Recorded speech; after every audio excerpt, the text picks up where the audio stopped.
On Christmas, my daughter-in-law Madison stood in the dining room of my own Evanston estate, calmly delivering 11 words that split my life in two. We'll be spending Christmas at my mom's house. You can stay home? It wasn't a shout. It was worse, the transactional tone used for someone who no longer matters. My son Tyler sat in complicit silence, staring fixedly at the hand-stitched tablecloth, refusing to defend me. I didn't cry. I didn't argue. I wouldn't give them the satisfaction of tears. Right then, I quietly began planning my absolute departure from their control. Have you ever felt like an invisible ghost inside your own home? Drop a comment right now. Let me know where you're listening from and what time it is for you. Let's find out who is standing with our community today. I didn't reach for tears because tears require a belief that things can be repaired. Instead, I let my mind drift backward to the quiet genesis of this domestic erosion. It began when the economic downturn struck, collapsing Tyler's freelance mobile app development business. He arrived at my lakefront brick estate in Evanston with 2 suitcases and a look of defeat that broke my soul. Behind him was Madison, carrying 4 massive designer bags, promising it was temporary 6 months, at most, until they found their footing. 6 months quickly dissolved into 3 years of silent, aggressive colonization. An architect spends her entire life understanding space, lighting, and structure. I had spent 40 years designing premium residential sanctuaries, molding this historic home into an extension of my life's work. Yet, with clinical efficiency, Madison began to treat my legacy as a blank canvas for her lifestyle influencer brand. The elegant hallways, once smelling of aged cedar and oil paints, quickly succumbed to the sterile smell of burnt toast and calculated alienation. I watched through a sequence of cold internal monologues as my identity was archived. My custom architectural drafting room, the space where I drafted blueprints that built half the premium residences in this town, was completely dismantled. Madison decreed it was too gloomy for her aesthetic video streams. My hand-drawn, original watercolor maps, tracing the structural histories of classical neighborhoods, were vanished to the cold utility basement. The house became a Pinterest catalog, soulless, cold, and entirely optimized for validation from strangers. I stopped making their morning coffee.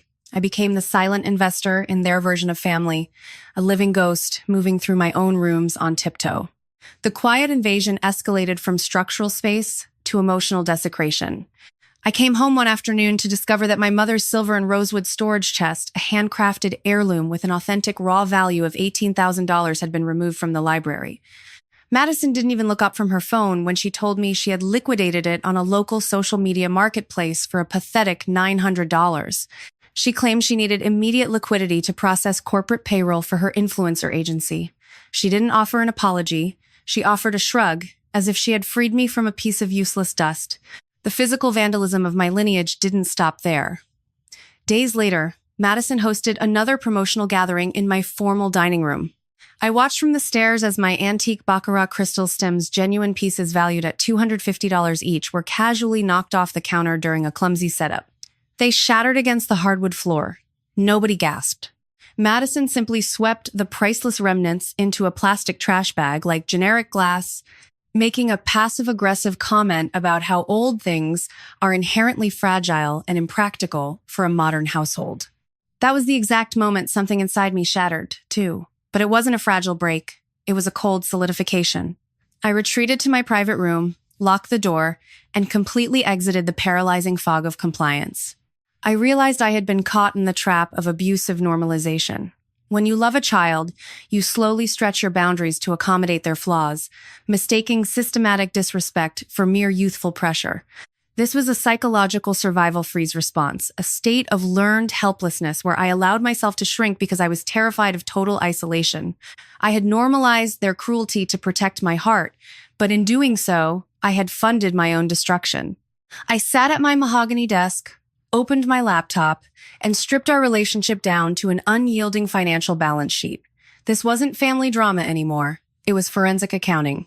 For 3 straight years, I had been the invisible, unpaid enterprise engine behind their luxury lifestyle.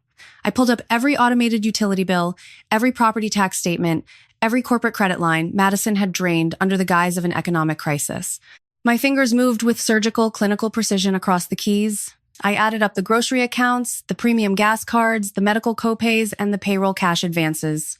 The final audited total swam before my eyes in cold, undeniable ink, $165,300. That was half of my entire lifetime savings, money earned through decades of high-end architectural labor, spent entirely on a daughter-in-law who despised my existence and a son who permitted my erasure. My compassion had been overdrafted to the absolute limit. I closed the ledger with absolute clarity. The silence that had weakened me was gone. My retribution was no longer an emotional plea. It was a ledger of facts, numbers, and quiet, lethal accounting. At 2 a.m, while the sterile white cabinets downstairs cast cold shadows, my fingers moved across the keyboard with absolute precision. I booked a $2,400 first-class ticket to Phoenix, Arizona, with an upscale shuttle connector to Sedona, departing at dawn on Christmas Eve. There was no hesitation. I left a short, clinical note by the automated coffee maker. Away for the holidays. Enjoy your quiet Christmas. I systematically packed my bags, leaving behind the shapeless, muted clothes I had worn to blend into the background of my own house. I reached to the back of the closet for my structured wool coats. My fine silk blouses spanned my mother's antique pearls.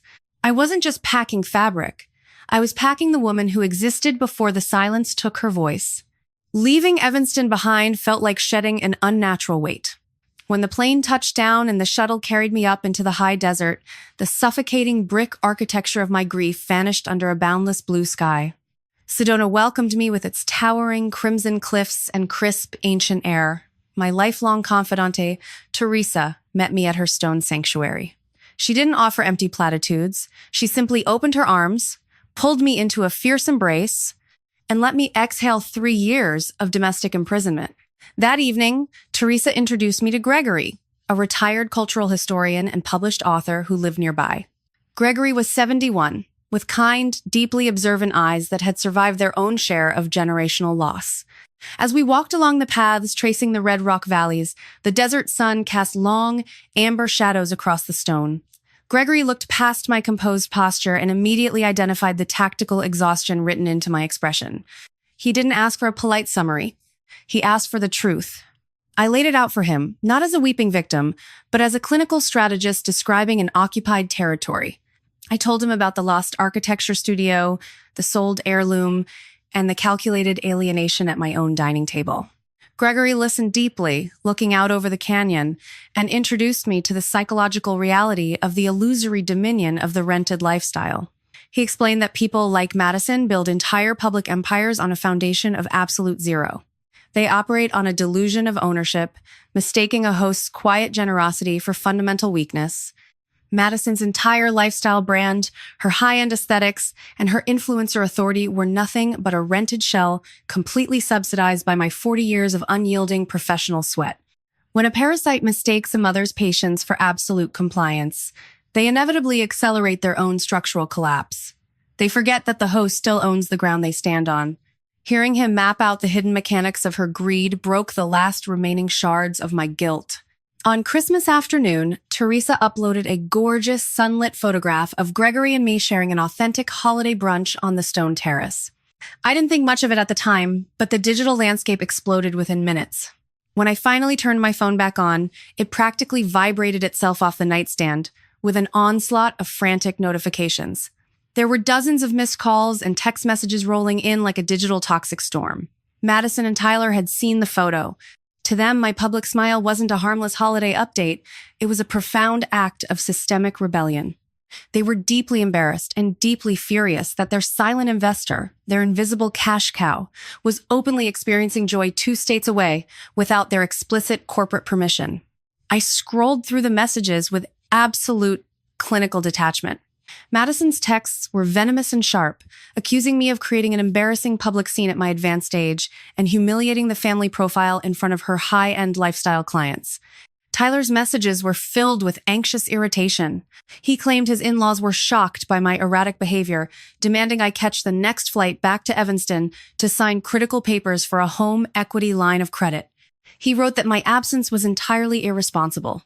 Reading their panic, I rubbed my eyes trying to summon a shred of familial regret, but there was only cold clarity. This wasn't a breakdown. It was an exposure. They weren't shocked by my sudden displacement. They were terrified that the asset they had been bleeding for 3 straight years had suddenly walked out of the structural cage. The narrative shifted from emotional hostility into absolute legal terror an hour later. Early the following morning, my longtime estate attorney called my private line, his voice cutting through the crisp Sedona air with a gravity that made the Red Canyon seem completely still. He had been monitoring my corporate architectural accounts per my recent Sedona audit instructions, and he had uncovered a lethal discovery. Tyler had made several anxious, quiet inquiries to his office regarding the deed of my lakefront brick estate, trying to map out how the inheritance stood. But the true twist was far more sinister than a covert asset audit. My attorney had flagged a massive financial discrepancy on a dormant corporate credit line. Madison had completely bypassed my authority. She had forged my professional architectural firm's signature to execute a secret power of attorney agreement, drawing down a fraudulent loan of $50,000 to artificially prop up the payroll of her failing influencer agency. And my son, my own biological flesh and blood, had sat in submissive, spineless silence while Madison answered the bank's live fraud prevention call, enabling the theft of his mother's lifelong labor to avoid a marital confrontation. The revelation was calm, factual, and absolutely lethal. It instantly stripped away any remaining path to redemption or reconciliation for the parasitic couple.